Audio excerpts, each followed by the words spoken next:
கடலாய் பேசிடும் வார்த்தைகள் யாவும் துளியாய் துளியாய் குறையும். மௌனம் பேசிடும் பாஷைகள் மட்டும் புரிந்திடுமே. தானாய் எந்தன் கால்கள் இரண்டும் முந்தன் திசையில் நடக்கும்.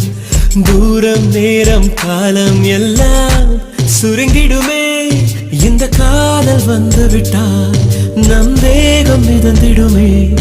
விண்ணோடும் முகிலோடும் விளையாடி திரிந்திடுமே. விழி மூடி யோசித்தால் அங்கேயும் வந்தால் முன்னே முன்னே. தனியாக பேசிடும் சந்தோஷம் தந்தாய் பெண்ணே பெண்ணே. அடியது போல் மழைக்காலம் என் வாழ்வில் வருமா? மழைக்கிளியே மழைக்கிளியே உன் கண்ணை கண்டேனே. விடி வழியே விடி வழியே நான் என்னை கண்டேனே.